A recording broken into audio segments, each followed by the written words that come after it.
नमस्कार, माउन्टेन समाचारमा स्वागत छ। म मञ्जु कार्की। म रसिला कार्की। सुरुमा अहिलेसम्मका मुख्य समाचार।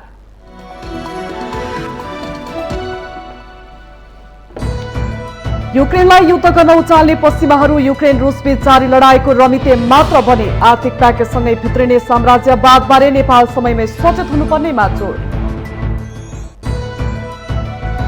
एमसीसीका परियोजना निर्माणका लागि ग्लोबल टेन्डरमा भाग लिन नेपाली निर्माण व्यवसायीलाई प्रधानमन्त्री देउबाको सुझाव। जुनसुकै देशका कम्पनी पनि आउन सक्ने भनाए।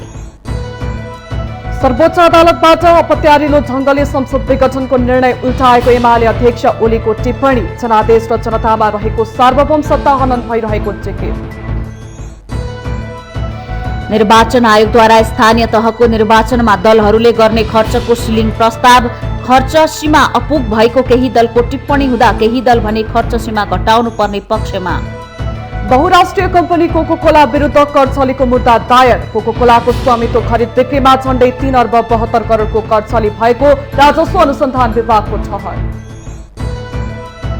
रुसद्वारा युक्रेन विरुद्धको आक्रमण थप तीव्र बनाइँदै रुसी हवाई आक्रमणबाट युक्रेनको ऐतिहासिक रंगशाला ध्वस्त। प्रसिद्ध लाइब्रेरीमा क्षति, विमानस्थलहरू पनि निशानामा। र स्टार खेलाडी सम्मिलित श्रीलङ्का संयुक्त 11 विरुद्ध अभ्यास क्रिकेटमा नेपाल पराजित। 3 अभ्यास खेल जितेको नेपाल अन्तिम खेलमा 92 रनले हार्यो।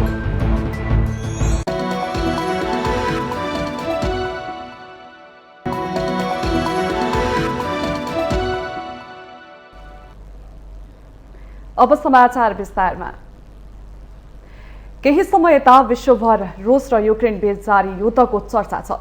पश्चिमाहरूको बल रुस जस्तो देशमा युद्ध गर्न तयार भएको युक्रेनले अहिले पश्चिमा राष्ट्रहरूबाट थोरै हात हतियार बाहेक अन्य सैन्य सहयोग पाएन। यता रुसमाथि लगाएको आर्थिक नाकाबन्दीले रुसको आर्थिक अवस्था दिन प्रतिदिन जर्जर बन्दै गएको छ। यी दुई देशको लडाईँमा पश्चिमाहरू रमिते बनेका छन्। उनीहरूले अहिले युद्ध व्यापार गरेर भरपूर फाइदा पनि उठाइरहेका छन्। त्यसैले युक्रेन रुस मामिलाबाट नेपालले नेतृत्वले आफ्नो देशलाई बाह्य शक्तिहरू केन्द्रको खेलमैदान बन्न दिनु हुँदैन भन्ने पाठ सिक्नुपर्छ भन्ने आवाज देशभित्र चर्को रूपमा उठिरहेको छ।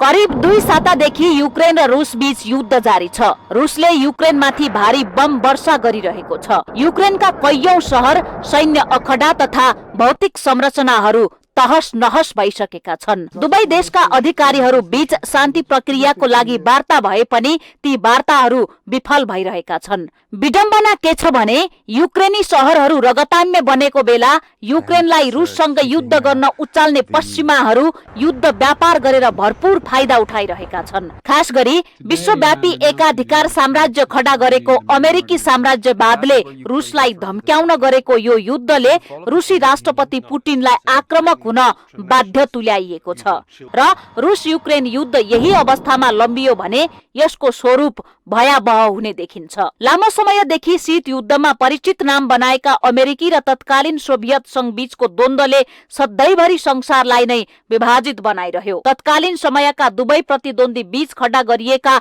युद्ध संरचनाहरूले अहिले पनि युद्ध विभीषिकाहरूका निमित्त प्रयोग हुने अवस्था यथावत छ। यद्यपि सोभियत संघलाई खण्डित गर्न पश्चिमाहरू सफल भए। तत्कालीन सोभियत संघको नियन्त्रणमा रहेका सैन्य संगठन विफल पार्न बोरिस एल्त्सिनलाई उचालेर सोभियत संघका मिखाइल गोर्बाचोभमाथि प्रहार गर्न उद्धत पश्चिमाहरूको इच्छा त्यतिमा मात्र सीमित नरहेर अहिले युक्रेनी नेता भोलोदिमिर जेलेन्स्कीलाई उचालेर रसियामाथि प्रहार गरिँदैछ। अहिलेसम्मको वस्तु स्थिति हेर्दा युक्रेन लगभग तहस नहस भइसकेको छ। रसिया आर्थिक नाकाबन्दीले गर्दा जर्जर अवस्थामा पुगेको छ। कहिले पनि आफ्नो प्रतिद्वन्दी देख्न नसक्ने पश्चिमा राष्ट्रहरू रसिया युक्रेन युद्धको बहानामा लामो समयदेखि शीत युद्धको अवस्थामा रहेको रसियाको संरचना पूर्ण रूपमा ध्वस्त बनाउन चाहन्छन्। नेटो सैन्य बल युक्रेन प्रवेश गरेको छैन, तर युक्रेनलाई भट्काउने गतिविधिबाट उसले कुनै कसर बाँकी राखेको छैन। दुई देश बीच जारी युद्धमा युक्रेन हार्नेछ, रसिया पनि जित्ने छैन। जित्नेछ त केवल अमेरिकी साम्राज्यवाद, जसले उनीहरूलाई एक आपसमा लडाइरहेको छ। विगतदेखि नै विभिन्न शक्ति केन्द्रहरूलाई एक आपसमा लडाएर त्यसमा रमाउन उद्धत पश्चिमाहरूले त्यस्तै खाले प्रतिद्वन्द निकट भविष्यमा आर्थिक उदयमान राष्ट्र चीनसँग गरायो भने त्यसको असर केवल क्षेत्रीयतामा मात्र सीमित रहने छैन, त्यसले सिङ्गो विश्वलाई चुनौतीपूर्ण बनाउनेछ। त्यसको असर स्वरूप अहिले युक्रेन जस्तै अवस्थामा नेपाल पनि पुग्न सक्छ। तर विडम्बना के छ भने यस्ता दीर्घकालीन असरका विषयमा हाम्रो नेतृत्वले बहस गर्न समेत आवश्यक ठानेको छैन। बरु व्यक्ति पिच्छेको आलोकाचो परराष्ट्र नीति लादेर स्वयं साम्राज्यवाद परस्त भइरहेको छ। आर्थिक प्याकेज मार्फत भित्रिने साम्राज्यवादको तरङ्ग कति विषाक्त हुन्छ भन्ने बुझ्नका लागि अहिले युक्रेनको अवस्था हेरे पर्याप्त हुन्छ। सबैले बुझ्नुपर्ने कुरा के छ भने 21औं शताब्दीको साम्राज्यवाद र विस्तारवाद सेना लिएर आउँदैन, आर्थिक ललिपपको प्याकेज लिएर पो भित्रिँदैछ कि समय छँदै सबै संवेदनशील बन्न जरुरी छ। युक्रेनमा पश्चिमाहरूको भू राजनीतिक प्रतिस्पर्धा भए जस्तै नेपालमा पनि विभिन्न शक्ति केन्द्रहरूको भू राजनीतिक प्रतिस्पर्धा र आफ्नै स्वार्थ छन्, जसका कारण समयमै सचेत नहुने हो भने भविष्यमा नेपालमा आन्तरिक र बाह्य सुरक्षा चुनौती बढ्न सक्ने प्रबल सम्भावना देखिन्छ। शक्ति राष्ट्रहरूले एकअर्का विरुद्ध उचाल्ने काम मात्र गर्छन्। उनीहरूले खेल्ने दोहोरो भूमिकाका कारण कुनै पनि कमजोर देशलाई शक्ति राष्ट्रहरूको साथ मिल्दैन। त्यसैले आफ्नो राष्ट्रको सार्वभौमिक स्वतन्त्रता र भौगोलिक अखण्डताको रक्षा गर्ने मामिलामा नेतृत्वमा रहनेहरू सदैव संवेदनशील हुन जरुरी छ। युक्रेन रुस मामिलामा आज संयुक्त राष्ट्र संघदेखि युक्रेनलाई युद्ध गर्न उचाल्ने पश्चिमा राष्ट्रहरू मूक दर्शक मात्र बनेका छन्। उनीहरूको उद्देश्य रुसको शक्ति क्षय गर्ने हो। त्यसका लागि युक्रेनको प्रयोग गरे र परिणाम स्वरूप आज रुस र युक्रेन युद्धको भूमरीमा होमिएका छन्। लाखौं युक्रेनी देश छोड्न बाध्य बनेका छन् भने रुसमाथि लगाइएको आर्थिक नाकाबन्दीले रुस पनि विभिन्न समस्याको सामना गरिरहेको छ। त्यसैले सानोतिनो स्वार्थका लागि शक्ति राष्ट्रहरूको चपेटामा पर्नु हुँदैन भन्ने पाठ नेपालले रुस र युक्रेनको युद्ध अवस्थाबाट सिक्न जरुरी छ। कुनै शक्ति केन्द्रको स्वार्थमा लाग्दा भोलि निरीह भएर बस्नुपर्ने अवस्था आउन सक्छ। राजनीतिक अस्थिरताले गिजोलिएको नेपाल जस्तो भू राजनीतिक हिसाबले अति संवेदनशील मुलुकले शक्ति राष्ट्रहरूको चलखेलबाट बस्नु नै बुद्धिमानी हुनेछ। पश्चिमाहरूको आँखा नेपाल जस्तै भू राजनीतिक संवेदनशीलता भएका देशहरूमाथि छ। यस्तो संवेदनशील विषयमा हाम्रो नेतृत्व चुक्यो भने भोलि वैदेशिक हस्तक्षेपको दबदबामा बस्नुपर्ने अवस्था निम्तिन सक्छ। त्यसैले समयमै सचेत हुन अति आवश्यक छ। माउन्टेन टेलिभिजन एसडी राजनीतिक ब्युरो। प्रधानमन्त्री शेरबहादुर देउबाले एमसीसीको टेन्डरमा प्रतिस्पर्धा गर्न निर्माण व्यवसायीहरूलाई आग्रह गर्नुभएको छ। शुक्रबार काठमाडौँमा आयोजित नेपाल निर्माण व्यवसायी महासंघको 23औं साधारण सभा उद्घाटन समारोहलाई सम्बोधन गर्दै प्रधानमन्त्री देउबाले एमसीसी परियोजनाको अन्तर्राष्ट्रिय स्तरमा टेन्डर हुने भएकोले नेपालले पनि भाग लिन सक्ने बताउनु भएको हो। उहाँले नेपालका निर्माण व्यवसायीलाई एमसीसीको अन्तर्राष्ट्रिय टेन्डरमा भाग लिन हिम्मत गर्न आग्रह गर्नु भएको छ। अमेरिकी कानूनले एमसीसीलाई अन्तर्राष्ट्रिय स्तरमा टेन्डर गर्नुपर्ने अवस्था रहेकाले यसमा जुनसुकै देशले प्रतिस्पर्धा गर्न सक्ने उहाँको भनाइ छ। ग्लोबल टेन्डर, ग्लोबल प्रतिस्पर्धा हुन्छ, बिडिङ हुन्छ। नेपालका भागले हिम्मत गरे हुन्छ यो चाहिँ एमसीसीको बिडिङमा सफल हुनुहोस्। सबैभन्दा बढी हामी खुसी हुनेछौँ नेपालले पाएको सन्दर्भमा चाहिँ अन्तर्राष्ट्रिय बिडिङ हुने हुनाले अमेरिकाले उसको बाध्यता छ, अमेरिकन कानुनले अन्तर्राष्ट्रिय बिडिङ गराउनु पर्ने हुनाले जहिले पनि संसारका जोसुकै मुलुकका पनि यसमा आउन सक्छ। चीनका होस्, भारतका हुन्, नेपालकै के पनि अरू हुन सक्छ। त्यसैले चाहिँ यसमा पनि बहुत ध्यान गर्ला भन्ने विश्वास दिएको छु मैले। प्रधानमन्त्री देउबाले नेपालको निर्माण उद्योगलाई अन्तर्राष्ट्रिय स्तरको बनाउनु पर्नेमा जोड दिनु भएको छ। निर्माण व्यवसायको व्यवस्थित विकासका लागि सरकार प्रतिबद्ध रहेको उल्लेख गर्दै उहाँले यस क्षेत्रमा देखिएका समस्याको नीतिगत, कानूनी र प्रक्रियागत रूपमा सहजीकरण गर्न सरकार सकारात्मक रहेको उल्लेख गर्नुभयो। सरकार प्रतिबद्ध छ। मुलुकमा 25% भन्दा बढी रोजगारीको अवसर सृजना गर्ने निर्माण क्षेत्रको स्वच्छ र प्रतिस्पर्धी विकासबाट मुलुकको द्रुत आर्थिक विकास सम्भव हुने त्यसको लागि मन्त्रीले गरी यस क्षेत्रमा देखिएका समस्याको नीतिगत कानुनी र प्रक्रियागत रूपमा सहजीकरण गर्न सरकार सकारात्मक छ। उहाँले निर्माण क्षेत्रमा गरिने खर्चलाई समय सापेक्ष वृद्धि गर्दै लानुपर्ने आवश्यकता रहेको भन्दै निर्माण व्यवसायीहरूको क्षमता अभिवृद्धि तथा निर्माण सामग्रीको आधुनिकीकरण र यान्त्रिकीकरण गर्नुपर्नेमा जोड दिनु भएको छ। मौजूद क्षमताले मुलुकको विकास योजना मात्रै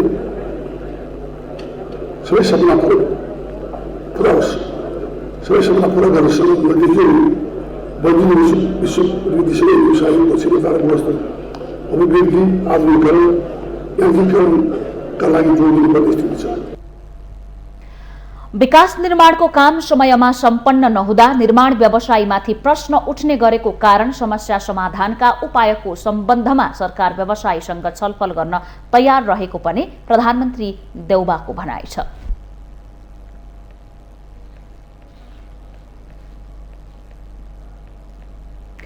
पूर्व प्रधानमन्त्री एवं नेकपा एमालेका अध्यक्ष केपी शर्मा ओलीले सर्वोच्च अदालतमा अपत्यारिलो ढंगबाट गोरु ब्याएको टिप्पणी गर्नुभएको छ। शुक्रबार पोखरामा आयोजित प्रेस चौतारी नेपालको 9 महाधिवेशनलाई सम्बोधन गर्दै अध्यक्ष ओलीले सर्वोच्च अदालतमा अपत्यारिलो ढंगबाट गोरु ब्याएको टिप्पणी गर्नुभएको हो। उहाँले सर्वोच्च अदालतमा गोरु ब्याएको मात्र नभई 5 वटा गठबन्धन रूपी बाछा पाएको उल्लेख गर्दै अहिले संविधान जनादेशको माहौल र जनतामा रहेको सार्वभौम सत्ताको मजाक उडिरहेको बताउनुभयो। जनादेशको माहौल रहेको छ, जनतामा रहेको सार्वभौम सत्ताको मजाक उडाएको छ, स्विटिङमा सब काम भइरहेको छ। यी कुरा लोकतन्त्रको पक्षमा होइन। एकजना न्यायाधीशको व्यक्ति हुन्छ, एउटा इमेल आउँछ, अमेरिकाबाटै इमेल आउँछ, केपी ओलीको सरकार ढाल्नु नै थियो, ढाल्नु नै थियो, नढाली भएको थिएन। किन न्यायाधीशको के बिगारिरहेको थियो सरकारले? अध्यक्ष ओलीले अहिले नेपालका राजनैतिक शक्तिहरू दुई धारमा बाँडिएको बताउनुभयो। राजनैतिक शक्तिहरू एउटा लोकतन्त्रको पक्षमा र अर्को जाली झेली षड्यन्त्रमा लागि परेको भन्दै उहाँले आगामी निर्वाचनबाट अहिले भइरहेका जालझेललाई ध्वस्त बनाइने दावी गर्नुभयो। लोकतन्त्रको पक्षमा एउटा फरेकतन्त्र जालझेल षड्यन्त्र टिक्रम मुद्दा मामिला यसको पक्षमा जाली फटा राजनीति एउटा, जनराजनीति राष्ट्र निर्माणको राजनीति एउटा, बिगार्ने राजनीति। अध्यक्ष ओलीले तत्कालीन नेपाल कम्युनिस्ट पार्टी नेकपा भएका बेला जङ्गे बनेका पुष्पकमल दाहाल र माधव कुमार नेपाल अहिले बुङ्गे भएको टिप्पणी गर्नुभयो। नयाँ नेतृत्व चयनका लागि प्रेस चौतारी नेपालको 9 राष्ट्रिय महाधिवेशन शुक्रबारदेखि पोखरामा सुरु भएको छ।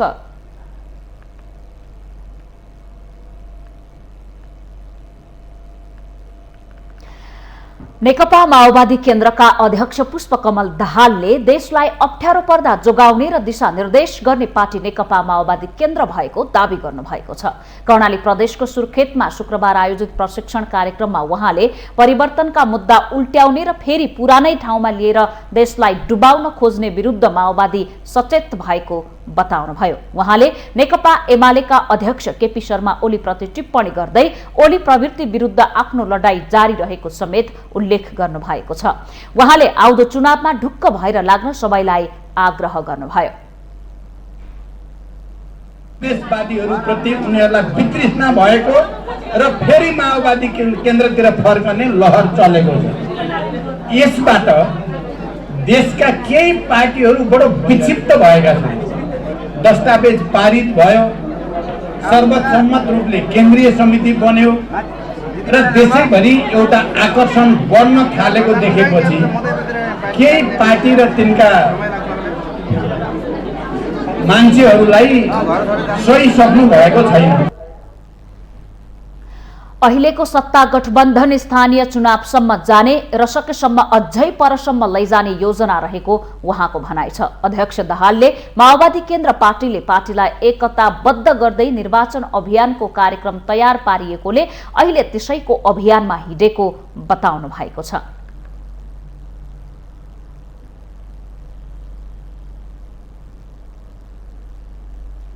निर्वाचन आयोगले स्थानीय तहको निर्वाचनमा दलहरूले गर्ने खर्च व्यवस्थापन गर्नका निम्ति सिलिङ प्रस्ताव अघि सारेको छ।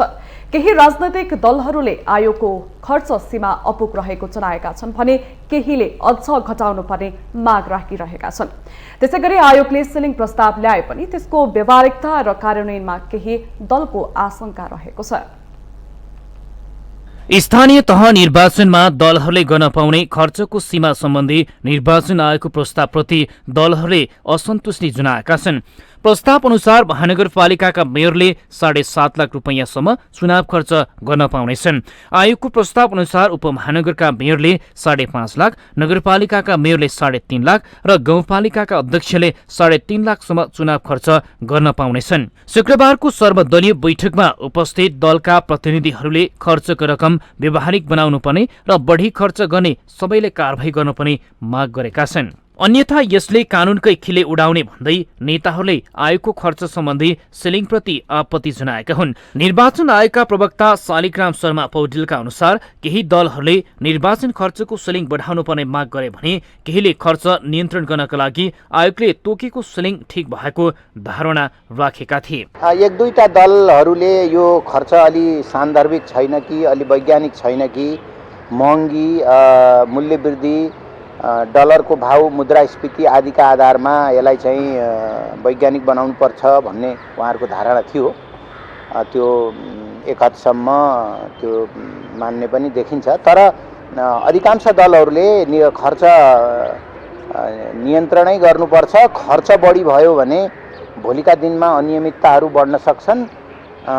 त्यसो भए हुनाले यो आयोगले निर्धारण गरेको खर्च सीमा ठिक छ भन्ने लाइनमै कुरा आयो। नेकपा माओवादी केन्द्रका नेता लीलामणि पोखरेलले तोकेभन्दा बढी रकम खर्च भएको अवस्थामा आयोगले अनुगमन गर्नुपर्ने धारणा राखिएको बताउनुभयो।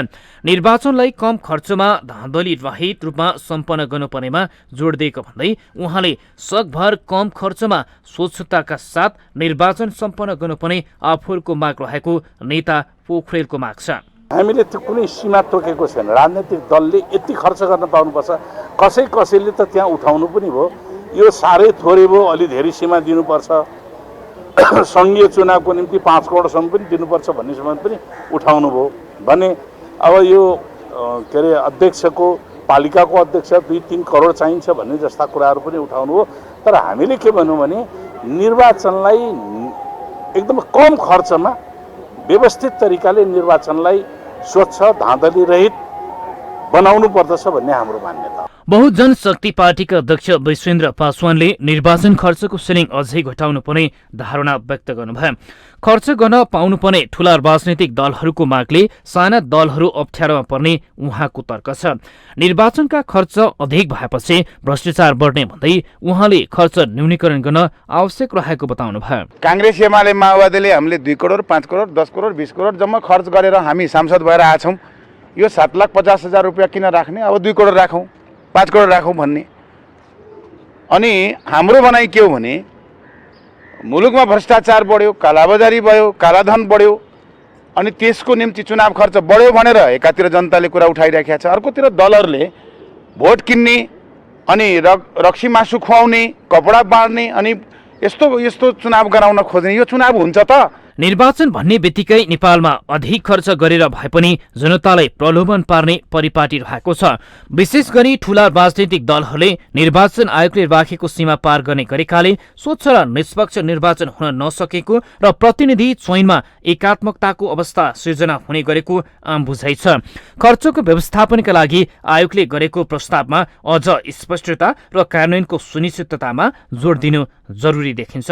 माउन्टेन टेलिभिजन एचडीका लागि क्यामेरामा निखिल कपालीका साथमा सुजन चालिसेको रिपोर्ट। निर्वाचन आयोगले स्थानीय तह निर्वाचनको तयारीका सम्बन्धमा राजनीतिक दलहरूसँग छलफल गरेको छ। आयोगले शुक्रबार स्थानीय तह निर्वाचन प्रयोजनका लागि निर्वाचन आयोगमा दर्ता भएका राजनीतिक दलहरूसँग आगामी वैशाख 30 गते हुने स्थानीय तह निर्वाचनको सम्बन्धमा छलफल गरेको हो। छलफलको क्रममा आयोगले निर्वाचन तयारीको सम्बन्धमा गरेका कामहरू राजनीतिक दलका प्रतिनिधिहरूलाई सुनाएको र निर्वाचन आचार संहिता लगायतको विषयमा छलफल भएको आयोगका प्रवक्ता शालिग्राम शर्मा पौडेलले जानकारी दिनुभएको छ। राजनीतिक दलहरूले आयोगले जारी गर्ने आचार संहिता पूर्ण रूपमा कार्यान्वयन हुनुपर्नेमा जोड दिएको पनि उहाँले बताउनुभयो। दलका प्रतिनिधिहरूको अब उहाँहरूको कन्सर्न अत्यन्तै सकारात्मक छ र आयोगले जारी गर्ने आचार संहिता पूर्ण कार्यान्वयन होस्।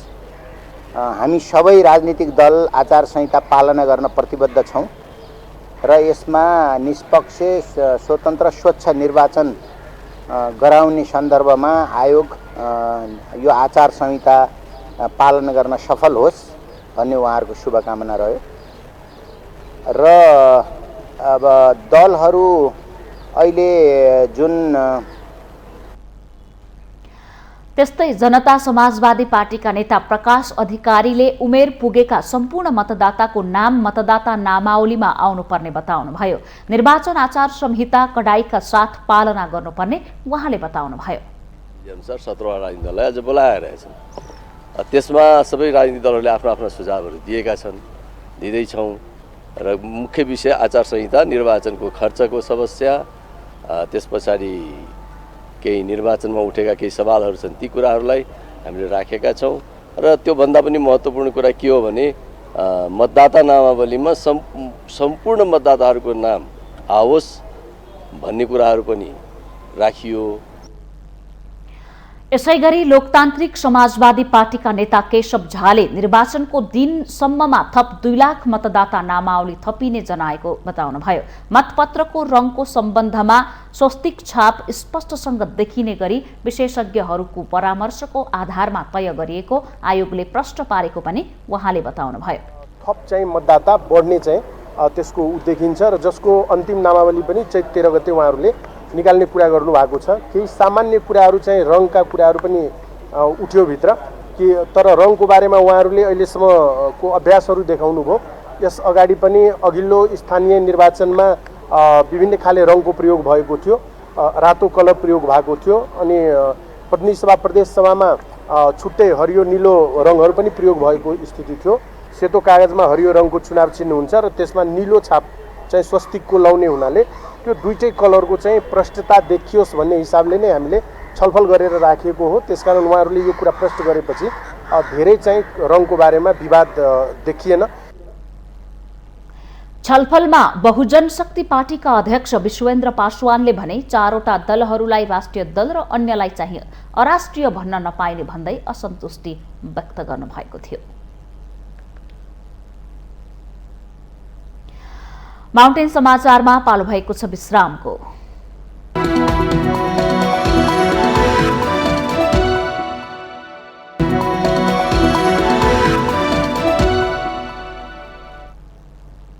विश्रामपछि स्वागत छ। अब बाँकी समाचार। भ्रष्टाचार विरोधी आन्दोलनबाट भारतको राजधानी दिल्लीबाट सरकार बनाउन सफल भएको आम आदमी पार्टीले पञ्जाब विधानसभा चुनावमा ठूलो सफलता हात पारेको छ। पार्टी स्थापनाको छोटो समयमा जनताको मन जित्न सफल भएको आम आदमी पार्टी दिल्लीबाट बाहिर फैलन लागेको छ। तर नेपालमा भने 70 वर्षभन्दा लामो राजनैतिक इतिहास बोकेका पार्टीहरूले भने जनताले चाहेका र आशा गरेका अनुसारको प्रतिफल दिन सकिरहेका छैनन्। छिमेकी मुलुक भारतमा विधानसभा चुनावको परिणामले तहल्का नै मचाएको छ। भारतको पञ्जाब विधानसभा चुनावमा आम आदमी पार्टीले 2/3 बढी सिट जितेर धेरैको ध्यान खिचेको छ। 5वटा भारतीय राज्यका विधानसभा चुनावको मत परिणाम अनुसार पञ्जाबमा अरविन्द केजरीवाल नेतृत्वको आम आदमी पार्टी आपले 2/3 बढी बहुमत ल्याएको छ। सन् 2011मा नेता अरविन्द केजरीवाल नेतृत्वको उक्त पार्टीले छोटो समयमा नै आफूलाई लोकप्रिय बनाउन सफल भएको छ। तर छिमेकी मुलुक भारतमा देखिएको परिवर्तित राजनीति र विकास क्रमलाई हेर्ने हो भने नेपालले धेरै पाठ सिक्नुपर्ने देखिन्छ। मुलुक सङ्घीय प्रणालीमा गएसँगै विकास र समृद्धिको आम चाहना झन टाढिँदै गएको नेपाली जनताले अनुभव गरिरहेका छन्। झन्डै 2/3 बहुमत प्राप्त सरकारले समेत राजनीतिक अस्थिरता निम्ति आएको छ।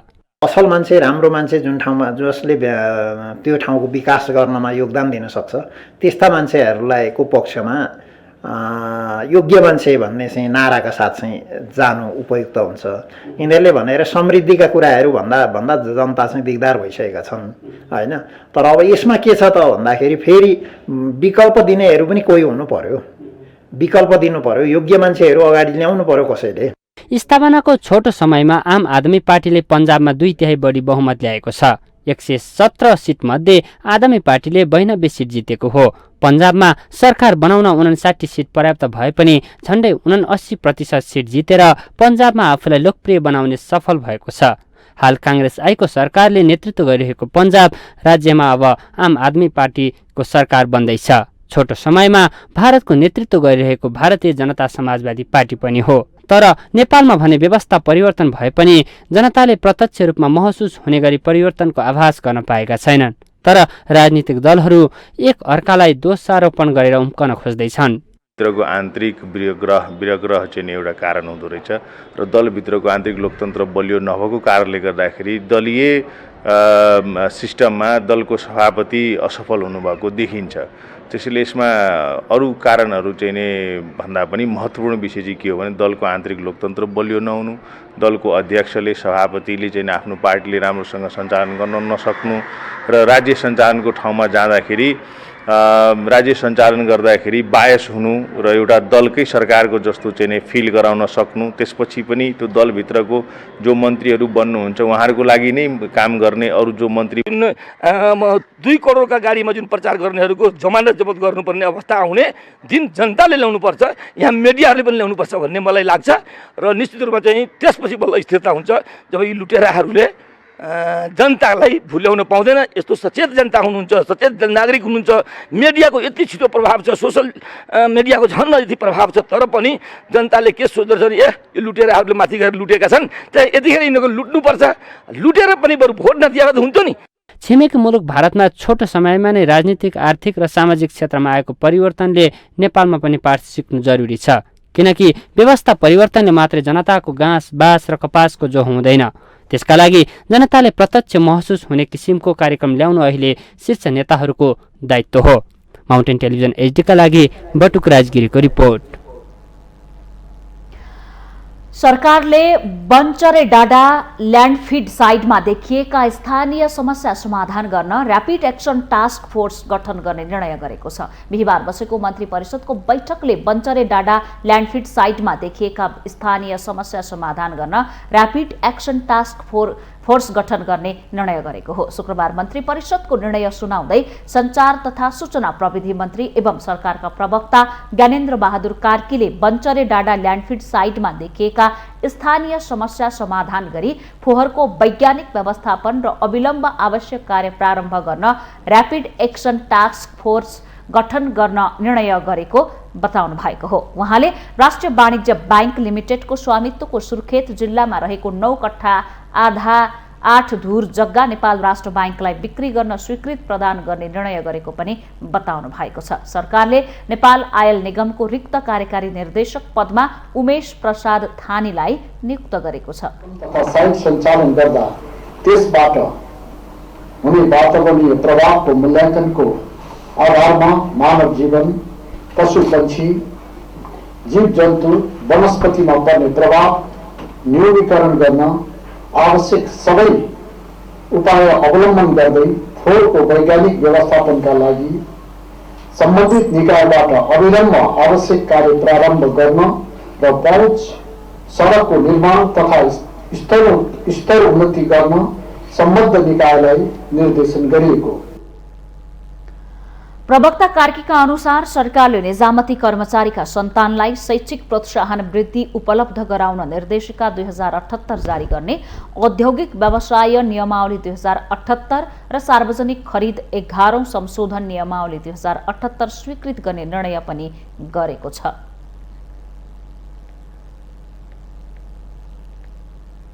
उपराष्ट्रपति नन्दबहादुर पुनले शिक्षा र स्वास्थ्यको क्षेत्रमा धनी र गरिबका बीचमा हुने विभेदको अन्त्य हुनुपर्ने बताउनु भएको छ।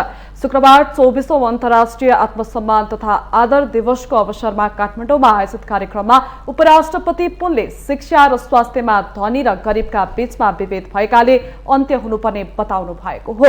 धनीका छोराछोरीहरूले शिक्षा र स्वास्थ्यमा प्रशस्त अवसरहरू पाएको भए पनि गरिबहरूले यस्तो अवस्थाबाट वञ्चित हुनु परेको उहाँको भनाइ छ।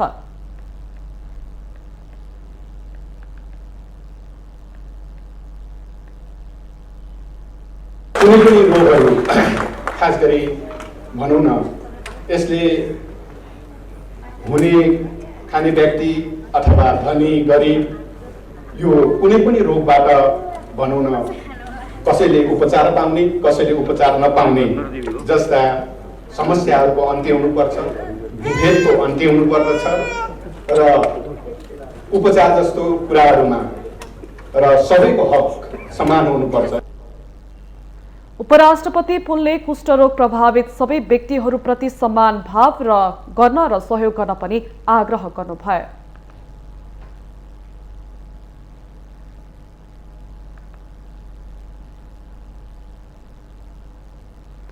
माउन्टेन समाचारमा पालो भएको छ अर्को विश्रामको।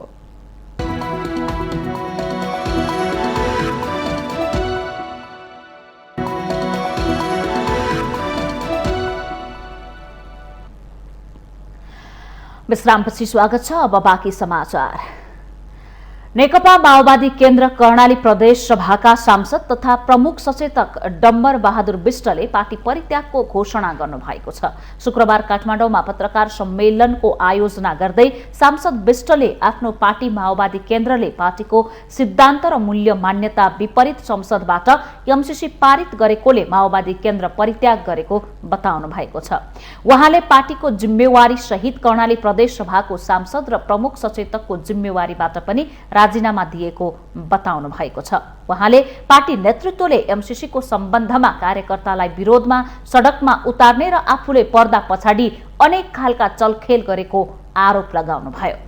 गाडी पनि अब चढिराख्ने होइन, त्यहाँ यस्तो काम चाहिँ गर्न हुँदैन।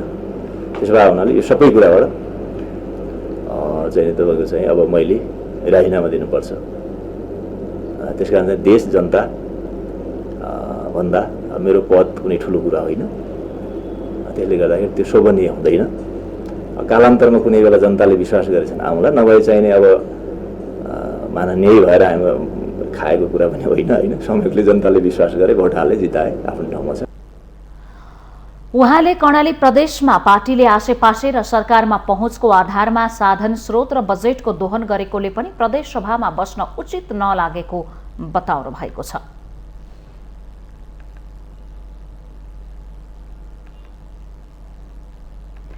चालू आर्थिक वर्षको 7 महिनामा मुलुकको भुक्तानी अवस्था करिब 2.5 खर्ब रुपैयाँ घाटामा गएको छ।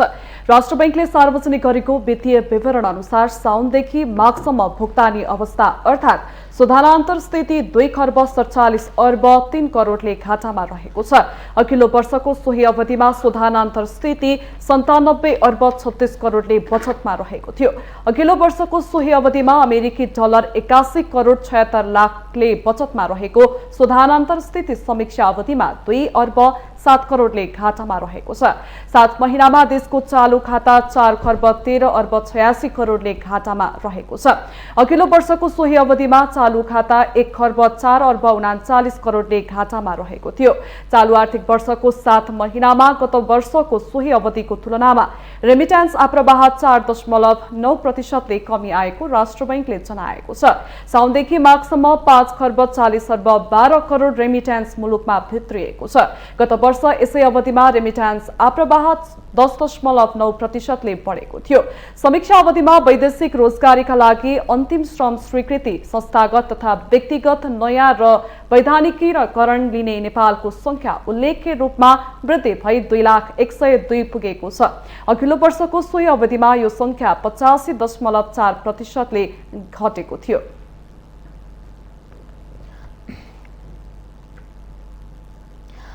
दाङको तुलसीपुर उपमहानगरपालिकामा रहेको मध्यपश्चिम क्षेत्रीय आयुर्वेद अस्पताल प्रादेशिक चिकित्सालयमा परिणत भइसकेको छ। दैनिक सयौंको संख्यामा सेवा लिने गरेका सेवाग्राही पनि चिकित्सालयको सेवा प्रति सन्तुष्टि पनि छन्, तर अस्पताल प्रशासनमा राजनीतिक खिचातानीका कारण दरबन्दी अनुसारको चिकित्सक नहुनु, जीर्ण भवनको पुनर्निर्माण नहुनु, पानीको अभाव जस्ता समस्याका कारण सेवाग्राही चिकित्सकहरू शास्ति खेप्न बाध्य छन्। दाङको तुलसीपुर उपमहानगरपालिका 19मा 2048 सालमा स्थापना भएको माध्यमिक क्षेत्रीय आयुर्वेदिक अस्पताल प्रादेशिक चिकित्सालय भइसक्दा सेवाग्राहीको संख्या बढ्दै गएको छ, तर अस्पतालको अवस्था भने जीर्ण बन्दै गएको छ। अस्पतालमा दैनिक सयौंको संख्यामा दाङ लगायत अरू जिल्लाबाट समेत बिरामीहरू पुग्ने गरेका छन्। अस्पतालमा सेवा सुविधा राम्रो भए पनि जीर्ण भवन र पानीको समस्या रहेको छ। सेवा सुविधा राम्रै रहेछ। अहिले हस्पिटलमा धेरै जसो कम रहेछ। अहिले टाइममा आउने सरसफाइ धेरै रहन्छ, टोयलेटमा पानी हुने हुन्छ। अस्पतालमा सेवा शुल्क कम लाग्ने भएकाले पनि बिरामीहरू दाङ लगायत बाहिर जिल्लाबाट पनि उपचारको लागि जाने गरेका छन्। विभिन्न समस्या भए पनि अस्पतालको सेवाप्रति सेवाग्राही भने सन्तुष्ट छन्। सुविधा त्यही हो, खास गरेर आयो गरेर पैसा कम लाग्ने, गरिबलाई चाहिँ नि यो उपचार ठिक छ हेर। यहाँ 100 रुपियाँ मात्रै लिने रहेछन् र फिजिसियनको चाहिँ नि उतातिर 100 रुपियाँ मात्रै लिने रहेछन्। यो आयुर्वेद पद्धतिमा चाहिँ नि 150 लिने रहेछन्। स्थानीयहरूले भने पहिलेको तुलनामा अस्पतालमा केही परिवर्तन भए पनि राजनीतिक खिचातानीकै कारण अस्पतालको भने जस्तो विकास हुन नसकेको बताएका छन्। तपाईको यहाँ व्यवस्थापन समितिको अध्यक्ष छिनछिनमा सरकार परिवर्तन हुने र छिनछिनमा उहाँहरू पनि परिवर्तन हुने। सरकार परिवर्तन भएको 6 महिनासम्म पनि उहाँहरू नियुक्ति नहुने। सरकार परिवर्तन हुने बित्तिकै व्यवस्थापन समितिको अध्यक्ष खारेज हुने, तर खारेज भइसकेको 5-6 महिनापछि अध्यक्ष नियुक्ति हुने यहाँ चलन, यो पहिलेदेखिको चलन यो चल्दै आएको छ। र त्यसमा अलिकति व्यवस्थापन समितिको अध्यक्ष जो नभएपछि अलिकति त्यहाँ लथालिङ्ग हुने अवस्था आउँछ। चालु आर्थिक वर्षको 7 महिनामा मात्र 13,000 बढी बिरामीले सेवा पाएका छन्। अस्पतालमा फिजियोथेरापी, पञ्चकर्म लगायतका थप सेवाहरू समेत सुरु भएको छ, तर यसका लागि दरबन्दी अनुसारको चिकित्सक नभएको र जीर्ण भवनका कारण समस्या भइरहेको अस्पतालले जनाएको छ। हामी पिल्लरवाला भवन हामीसँग छँदै छैन भन्दा पनि हुन्छ। इन्डोर र ओपिडीको चाहिँ पिल्लर सहितको अहिले भवन निर्माण आचार संहिता लागू हुने गरी खालको निर्माण गर्ने अस्पतालको आफ्नै भवन चाहिँ हामीलाई अत्यन्त जरुरी भइसक्यो। सेवा विस्तार गर्नलाई अहिले कोठाको अभाव हुने अवस्था छ। चिकित्सकलाई बिरामी जात्ने ठाउँ दिनै पनि अपुग हुने भइसक्यो। हामीलाई त्यो अवस्थामा पुगिसकेका छौँ। चिकित्सक हकमा 11औं तहको 1जना, 9-10औंको 4जना, 8औंको 2जना चिकित्सक, यसरी हामी चिकित्सक दरबन्दी छ। त्यसमध्ये स्थायी चिकित्सक 1जना मात्रै, त्यसमा म मात्रै छु 8औं तहको। 9, 10औं र 11औं तहको पुरै दरबन्दी रिक्त छ। अस्पतालको नाम फेरियो, सेवा पनि फेरियो, तर भवन भने फेरिन सकेन। जुन अस्पतालले दैनिक सयौंको संख्यामा बिरामीलाई सेवा दिँदै आएको छ, त्यही अस्पताल जीर्ण हुँदा आफै बिरामी परेको छ। त्यसैले अस्पताल जस्तो संवेदनशील क्षेत्रको विकासमा सरोकारवालाको ध्यान जान आवश्यक छ। माउन्टेन टेलिभिजन एसडी का लागि दाङ सहकर्मी विकास डाङ्गीको रिपोर्ट। हामीसँग आर्थिक, अन्तर्राष्ट्रिय र खेल समाचार बाँकी नै छन्। माउन्टेन समाचारमा पुनः पालो भएको छ विश्रामको।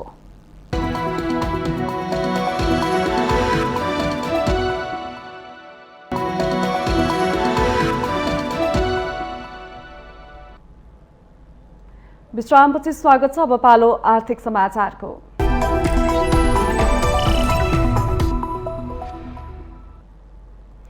बहुराष्ट्रिय कम्पनी कोको कोलाको विरुद्ध कर छलेको मुद्दा दायर भएको छ। राजस्व अनुसन्धान विभागले शुक्रबार उच्च अदालत पाटनमा 3,71,81,50,411 रुपैयाँ बराबर कर छलेको आरोपमा कोका-कोला विरुद्ध मुद्दा दायर गरेको हो।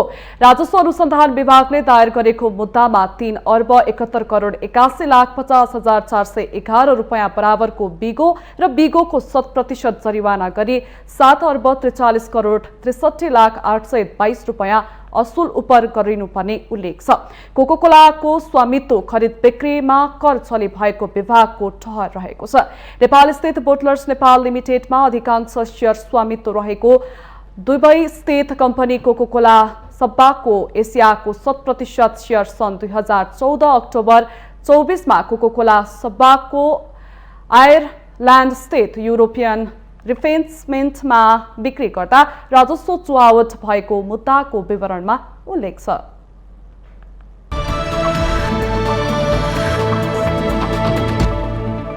दोस्रो ललितपुर महानगरपालिका मेयर कप राष्ट्रिय फुल कन्ट्याक्ट कराते प्रतियोगिता 2078 सुरु भएको छ।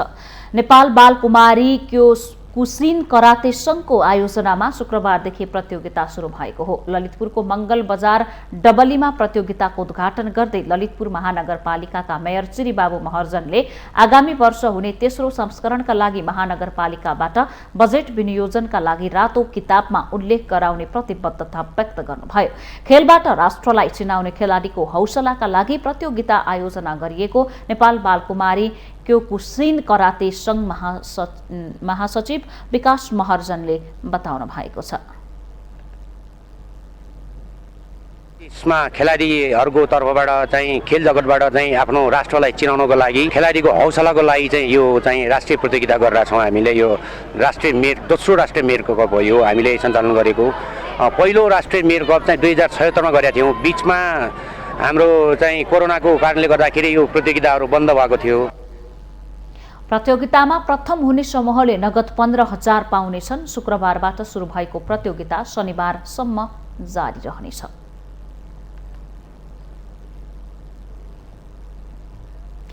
माउन्टेन समाचारमा पुनः पालो भएको छ विश्रामको।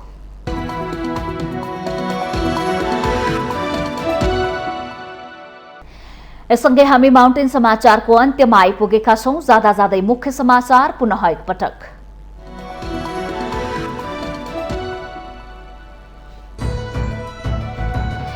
युक्रेनलाई युद्ध गर्न उचाल्ने पश्चिमाहरू युक्रेन रुस बीच जारी लडाईँको रमिते मात्र बने। आर्थिक प्याकेजसँगै भित्रिने साम्राज्यवादबारे नेपाल समयमै सचेत हुनुपर्नेमा जोड। एमसीसीका परियोजना निर्माणका लागि ग्लोबल टेन्डरमा भाग लिन नेपाली निर्माण व्यवसायलाई प्रधानमन्त्री देउवाको सुझाव। जुनसुकै देशका कम्पनी पनि आउन सक्ने भनाई। सर्वोच्च अदालतबाट अपत्यारिलो ढंगले संसद विघटनको निर्णय उल्ट्याइएको एमाले अध्यक्ष ओलीको टिप्पणी। जनादेश र जनतामा रहेको सार्वभौम सत्ता हनन भइरहेको जिकिर। निर्वाचन आयोगद्वारा स्थानीय तहको निर्वाचनमा दलहरूले गर्ने खर्चको सिलिङ प्रस्ताव। खर्च सीमा अपुग भएको केही दलको टिप्पणी हुँदा केही दल भने खर्च सीमा घटाउनु पर्ने पक्षमा। बहुराष्ट्रिय कम्पनी कोका-कोला विरुद्ध कर छलीको मुद्दा दायर। कोका-कोलाको स्वामित्व खरिद बिक्रीमा झण्डै 3,72 करोडको कर छली भएको राजस्व अनुसन्धान विभागको ठहर। रुस युक्रेन विरुद्धको आक्रमणलाई थप तीव्र बनाउँदै रुसी हवाई आक्रमणबाट युक्रेनको ऐतिहासिक रङ्गशाला ध्वस्त। प्रसिद्ध लाइब्रेरीमा क्षति। विमानस्थल रूपी निराश। र स्टार खेलाडी सम्मिलित श्रीलङ्का संयुक्त 11 विरुद्ध अभ्यास क्रिकेटमा नेपाल पराजित। 3 अभ्यास खेल जितेको नेपाल अन्तिम खेलमा 92 रनले हार्यो।